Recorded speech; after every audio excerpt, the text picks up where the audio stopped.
Respected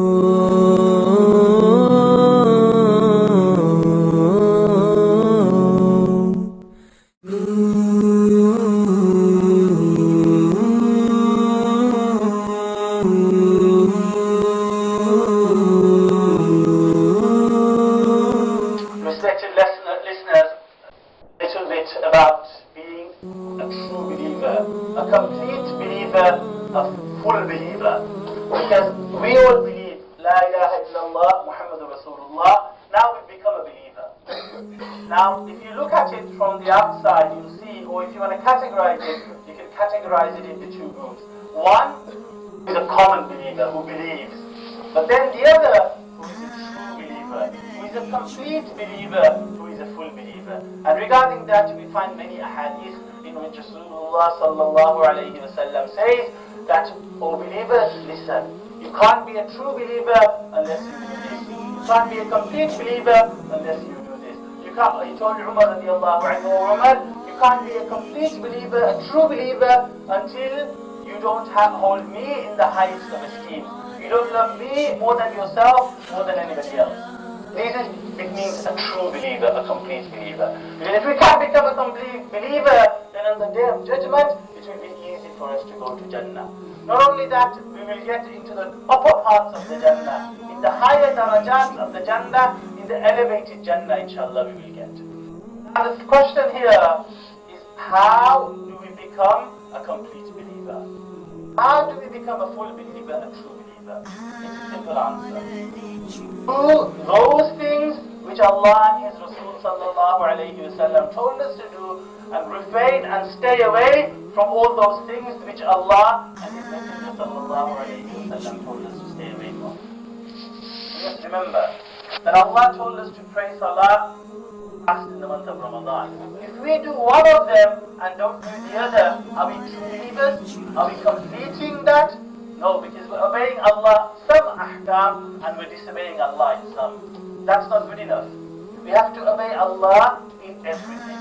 In every worship, in every action and every deed of our lives. Then we can say we're a complete believer. And that is why Rasulullah sallallahu alayhi wa sallam, time and time again, he said, do this and you'll be a believer, true believer. Don't do this because you can't be a complete believer if you do it. And one of those hadiths I want to mention to you today is Rasulullah sallallahu alayhi wa sallam says that you cannot be a believer, a true believer, a complete believer, until you like those things that you like for yourself and you wish for yourself, you wish it for your other Muslim brothers. Until you wish good for other people like you wish good for yourself, you can't be a true believer. Just ponder on that for 1 second. If you think that if we were to do amal on that hadith alone, imagine where our lives would be today. Imagine, just think how peaceful this world would have been today. Because all the problems that are happening, all the fitnas, all the fighting, the wars, the battles, the problems are because we want to be better than him. We want more than him.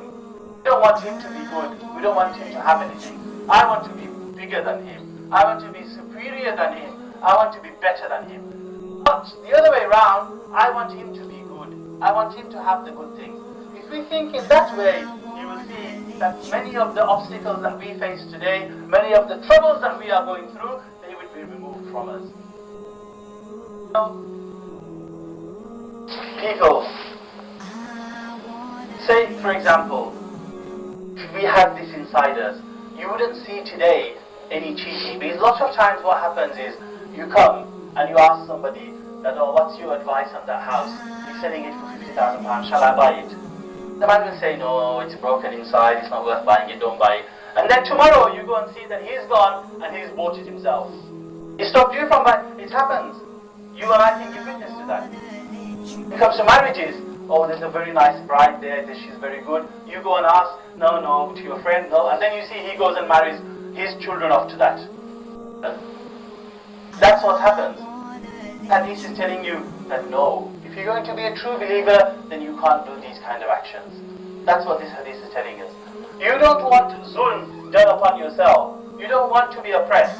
that because you don't want it yourself, you wouldn't want it for another person.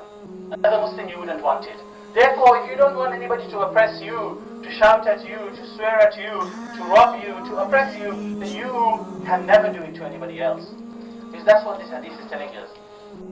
It's teaching us akhlaq. Because when you are approached by somebody, or when you go to somebody, you want them to treat you with good manners, good behavior, good akhlaq. The hadith is telling you that what you want for yourself, you should like for others. When you meet somebody else, when you have a meeting with somebody, or somebody comes to you for talk to you about something, then you treat him good as well. Because that's what you would have wanted for yourself. You see how this hadith will have effect on us if we could act upon this hadith. Somebody comes and asks me something. Now if I shout back at him, I definitely, when I go and ask somebody something else, I don't want to get shouted back at because I would feel bad. I think that this guy's got no manners, he's behaved bad with me. This is what we need to understand. That this hadith is telling us what you like for yourself, you should like for other people as well. Wish other people good as well. Once we can get that fixed into our heart, we see our heart is so much more peaceful.